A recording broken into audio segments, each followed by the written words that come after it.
Thank you for joining me on Ethocast. I'm Eddie Francis, and I am pleased to have this guest because I reached out. I wanted to find out about organizations around the country, and I wanted to find out about umbrella organizations, especially culturally based organizations. And I'm going to get to the bottom of this because when I reached out to Bryan Dosono, he requested to be on episode Pi. We're going to find out in why, but he is actually the chair of the National APIDA Panhellenic Association, and a member also of Lambda Phi Epsilon. Bryan, thank you for joining me on Ethocast, man. How are you? I'm doing well. Thank you for the invitation, Eddie. I'm excited to be on this episode. All right. Why'd you want to be on episode Pi? What is the significance here? I can't wait to hear this. Yeah, absolutely. So I, like you said, I'm a member of Lambda Phi Epsilon. I joined my organization in the fall of 2008 at the University of Washington. And the way that we organize our classes is by the Greek alphabet. And I happen to be the Pi class of my chapter. So in addition to loving Ah. math and loving pie as a dessert, that has special significance for me. And it's always just really fun to celebrate Pi Day every year and to keep in constant contact with my class. You know what, Bryan? If you went to MIT, I'm sure this would have much more meaning for Yeah. you to celebrate Pi Day. I actually have a good friend, a good colleague, Jenny Lee Fowler, who does social media for MIT, and she talks about how it's a big day at MIT every Oh, I single bet. year, Pi Day. But you're a Husky. You went to University of Yeah, Washington. go I've actually dogs. been on your beautiful campus before. Yes, yes. It's a beautiful campus, and Yeah. we have like really great cherry blossoms that bloom every year there. It's usually my favorite part of the year whenever I visit. Yeah, I tell you what though, my legs were so sore because climbing stairs and hills and everything. I'm from New Orleans. Everything is flat. So that was a new experience for me, and my hamstrings have never forgotten it. So let's start from the beginning. And let's talk about you. Let's get to know you a little bit. So what made you choose number one, Greek life, but then also what made you choose your fraternity, Lambda Phi Epsilon? Absolutely. I love getting that question. And I always preface it by saying I'm the oldest of three kids in my family. And my family is a Filipino family. I'm a son of two immigrant parents. And as the oldest of three kids, I usually had to be that big brother growing up and providing guidance to my siblings. But I knew that entering college, especially a student body of 40,000 plus at the University of Washington, I was trying to find a network of support. Hmm. And I have heard about fraternity sorority life, but my knowledge of FSL was pretty limited to based on what I saw in the media. So I ended up wanting to just do my own research and explore these types of organizations for myself. So my very first week on campus, University of Washington, like many universities, have registered student organizations that table or that get to connect with new students on campus. I had the awesome opportunity to explore a handful of different Asian interest fraternities at the University of Washington. And in getting to know a number of these organizations, I just really felt the camaraderie between the brothers on Lambda Epsilon very resonant with what I believed in and what I saw as complementary to my growth as a student. Many of the gentlemen in Lambdas back then, and even to this day, I think were just very contrasting in terms of a wide array of personalities. Hmm. And I did not want my high school experience to be an exact replica of what I was going to see in college. So I think the diversity of personalities within that chapter also made it very intriguing for me to learn a bit more. So I think in exploring my options and just getting to know the members of the chapter, that was what really I think propelled me to move forward with Greek life and look at Lambda Epsilon as a way where I can receive that mentorship, particularly as someone who doesn't have parents who went to college. Hmm. Yeah. Okay, so just so we can level set here, APIDA, Asian Pacific Islander Desi American, right? That's what Yeah. that means. And so, were you surprised to see Asian fraternities? I was surprised to learn that there were cultural interest organizations in Okay. general. So Hmm. I saw historically or traditionally white fraternities and sororities portrayed in media, Hmm. and I never saw the cultural aspect or cultural counterparts reflected in media. So at the University of Washington, when I did see students who looked like me in these uh, Greek letter attire, I think that really piqued my interest. Hmm. And you said it yourself, like, NAPA, the National Asian Pacific Islander Panhellenic Association. It's an acronym within an acronym. Yeah. And back then, the council was still relatively young. So my knowledge and what I could even find about NAPA was pretty limited. And that's what really made me talk to these members myself to get that firsthand information to really understand what these organizations were about. Did you feel that sense of belonging really did it hit you right away when you became a brother? It really did, Yeah. because in America today, there's not a lot of spaces that are dedicated to discussing the Asian American experience. And there's not a lot of spaces outside of fraternities I feel do really well in discussing masculinity in general, or what it means to Mhm. be a modern man today. And I Mhm. feel that the intersection of Asian interest fraternities really is able to capture and lead that dialogue. Yeah.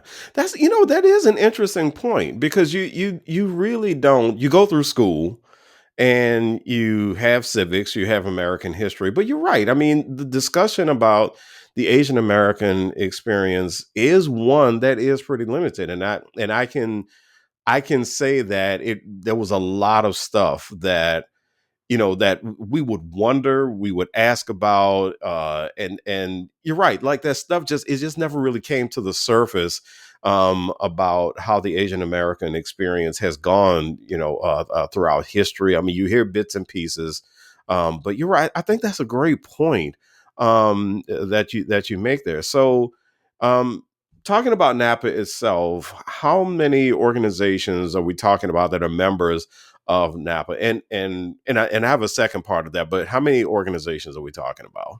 Yeah, NAPA currently has 18 member organizations, 10 of which are sororities, 8 of which are fraternities. Oh wow, And okay, of that's that pretty breakdown cool. further, 8 of them had roots to South Asian identities. Really? Okay. Oh, that's pretty cool. So you said 10 fraternities and 8 sororities? 10 sororities, 8 fraternities. Okay, all right. 10 sororities, 8 fraternities. And then when you talk about what distinguishes APIDA organizations from other organizations, what do those distinctions look like? Yeah, I think when we think of Asian cultures from diaspora in general, you can think of Asian cultures as very collectivist, meaning the Mm, priorities of the group supersede that of the individual. This is already reified in collectivist cultures like military life or fraternities in general. So when you add another layer of like collectivism, you really enter this hyper collectivist space. And that comes into practice in a number of ways in Asian Greek life. There's still this deference to older members, just because in a lot of Asian cultures there's that familial respect where yeah. you have to respect your elders, and sometimes that conflicts in the ways that we educate our members to interact with alumni who might have outdated mindsets. Yeah. So we have to contend with messaging that international boards have to communicate in the modern landscape of advising, and how we are consistently educating our alumni members about here's how we are really educating this next generation of leaders among men. Here's what we're doing to ensure that we'll be around on college campuses for the next century. So there's a lot of implications of hyper collectivist norms like respect and Mhm. even how they are understanding familiar structures and hierarchy, that we are still educating ourselves on today. How do you navigate campus life and stay true to the values of Asian culture? Yeah, that's a very interesting question. Many of our memberships, I think, are in different phases of their journey as an Asian American. We Mhm. know that some of our members come from immigrant parents, others have been here for either 2 generations or 3 generations. And that discrepancy in terms of where they are makes it so some students still have their mother tongue and can read, write, and speak in their parents' language. Mhm. Others who have been in America for quite some time have either assimilated to American values, or might not have an emphasis of learning more about their culture. And I feel that many APIDA organizations are partnering with cultural institutions that help cement that heritage and can continue to reinvest in what it means to be mindful of APIDA culture, and to have discussions about what it means to be a leader within this space. And I think every year, especially us as NAPA, we recognize a lot of these programs that different chapters put on Hmm. as a way for them to, innovate with the internet, or as a way for them to showcase how they're adapting to current societal trends like the pandemic, to Yeah. make belonging and connectedness still a priority while adhering to cultural values. That is so fascinating. I mean, we have these discussions all the time in Black Greek-led organizations as well. But in our case, you have this dilution of African culture because of the history of Black folks in America. So we are constantly wrestling with how where is that sweet spot of our culture that we can continue to express. And I think it comes out in stepping.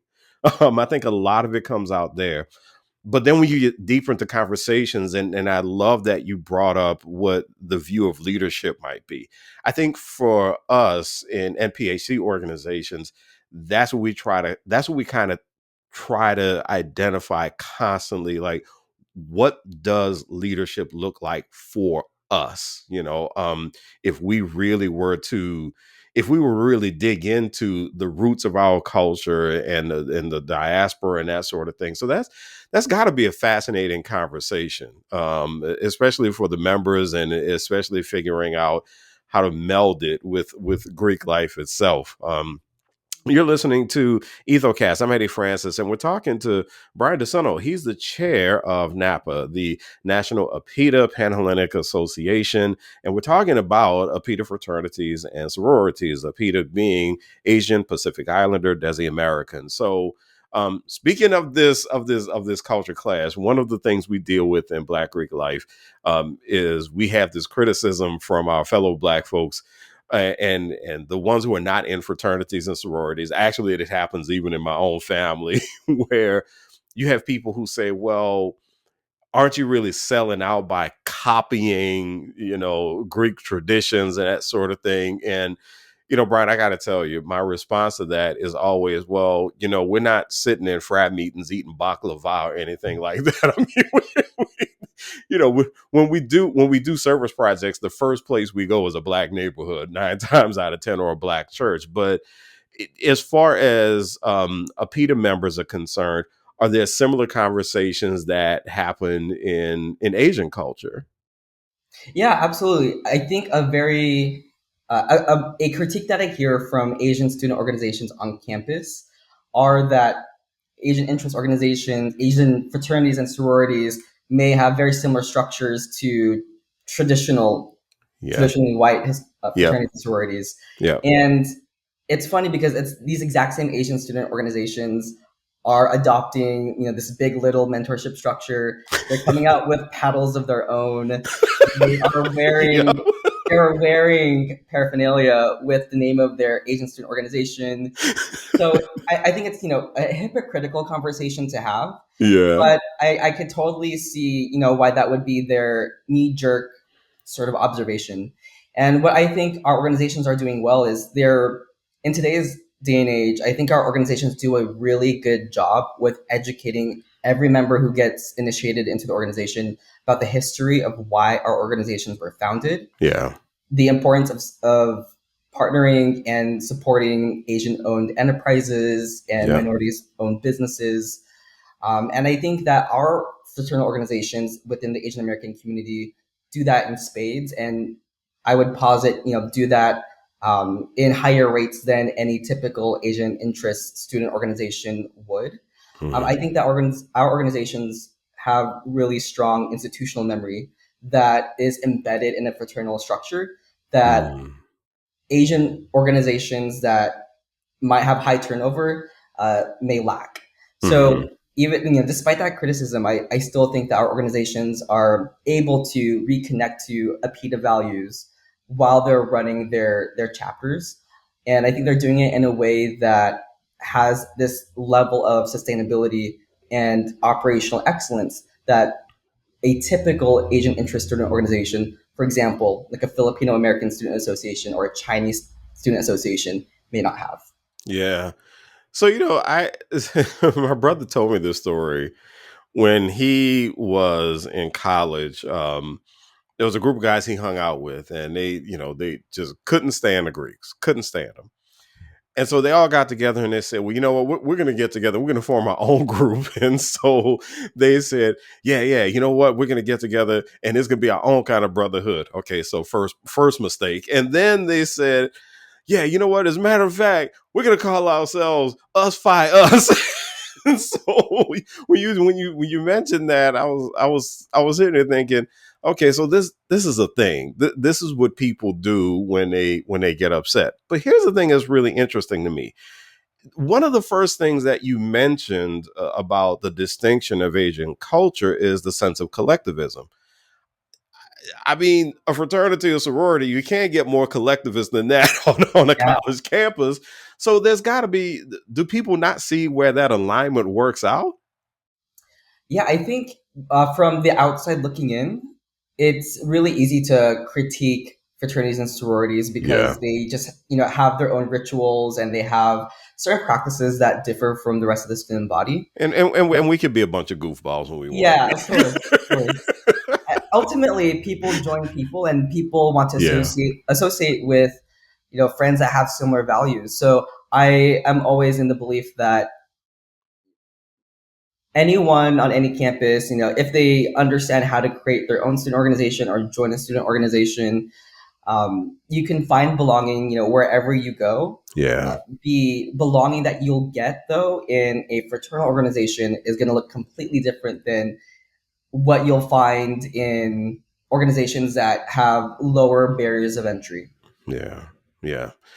So I want to dig a little bit more into what leadership looks like among APIDA or organizations. And so when you take a look at those distinctions in your thoughts, what do the leadership behaviors look like? Or what kinds of traditions are different than other organizations?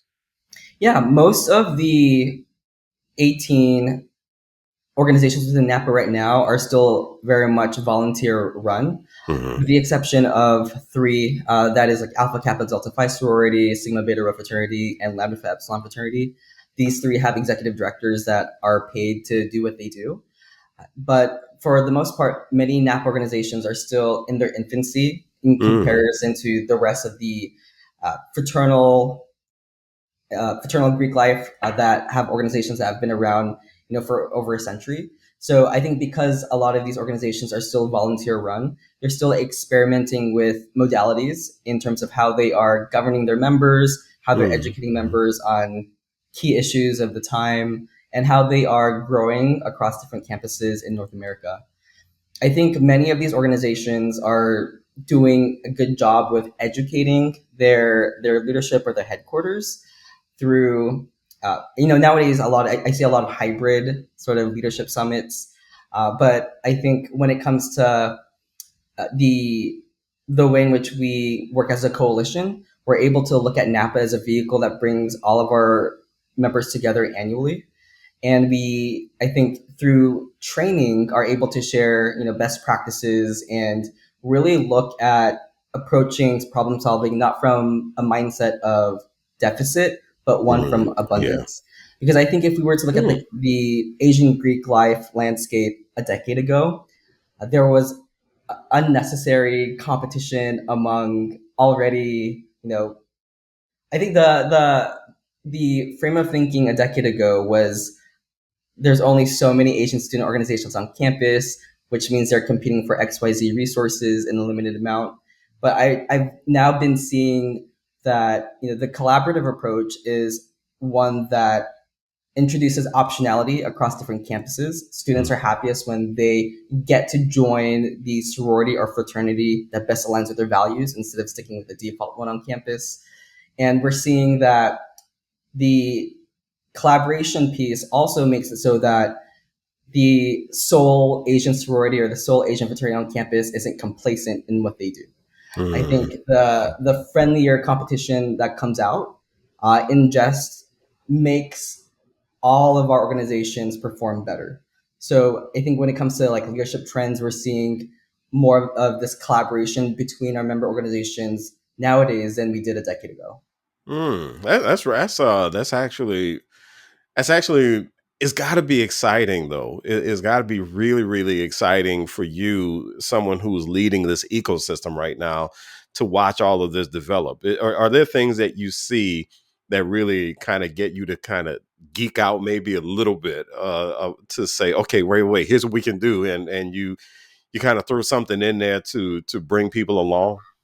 Yeah, absolutely. So, if I were to rewind back, 2 decades, so NAPA was founded in 2005. So we're not even 20 years old yet. Oh, And really young the driving organization. force behind why we were founded was the 2004 presidential election.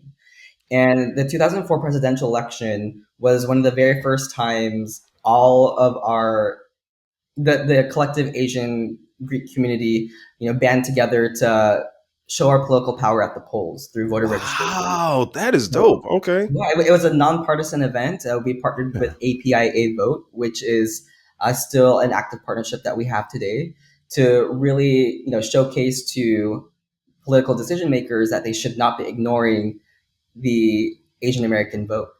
And now, 2 decades later, uh, it's a different political landscape, of course, but all of our organizations are rallying behind the importance of voter registration, Yeah. and they're doing that through educational workshops at their own college campuses, as well as looking at the values of candidates who are running today. So I think that it's an exciting time, and especially because it's an election year, we're seeing a lot of energy Yeah. that effervesce from the summer, and especially we're heading into the fall of our organizations continuing to educate the broader Asian American community about the importance of civic engagement. So let's talk about your vision, man. Yeah. So, as someone who has the opportunity to sit at the head of an organization that is not even 20 years old yet, where would you like to take Napa? What does your dream look like during your term? Yeah, absolutely. I've been able to lead a strategic planning meeting with my current board, and we've looked at two different spectra. One of which is, our execution towards the execution and our actual vision for where we see NAPA, in the next 20 years. And then we're also looking at this from a lens of uh, what can we do internally to bolster the membership that we have, and how can we continue to stay relevant externally Mhm. to the broader Asian American community and the members that we serve. And when we map this across like a 2 by 2 quadrant, we're able to come up with these four key priorities that NAPA is going to be working on as we march toward our bicentennial, or our 20th year anniversary next year. So, one of those priorities is longevity. We really want to continue having NAPA as a brand that's closer to college campuses. Right now, we serve primarily the headquarters of fraternities and sororities in the APIDA movement, but we really want our undergraduates to feel more closely connected to the NAPA brand, and we feel that strongly happens at NAPA councils at the local level. So in the immediate term, we'd love to onboard 2 more NAPA councils as we march toward our 20th anniversary. And we're going to continue with this priority of maintaining our legacy as NAPA, where we're going to continue to host voter registration drives with our partnership with APIA Vote. We also want to really focus on legitimacy. And especially as a researcher, in my day job, I think this is where we have a lot of opportunity to continue to create resources and to amplify public scholarship about our community. Most of the research about Asian Greek life has been written by white sociologists. Yeah. So we really want to take this opportunity now that we have a new generation of APIDA scholars to reclaim that narrative. And then lastly, we also want to make sure that we're able to celebrate the milestones that have carried us to this day. And levity plays a very big part in that. And I'm really hoping that come our 20th anniversary next year, we'll be able to showcase at our annual meeting all of the great things that our organizations have been able to accomplish as a collective. Oh man, that is so cool. If anybody wants to find out more about NAPA, how can they do that? Yeah, they can find out more about NAPA through our website at napahq.org. All right. That information is in the show notes. And then also information about Bryan is in the show notes as well. Bryan Dosono, thank you so much. He is the chair of the National APIDA Panhellenic Association. Man, thank you so much for joining me on Ethocast. It was really cool to find out more about what you do and what APIDA organizations are doing. Thank you for having me, Eddie. Grateful for this conversation.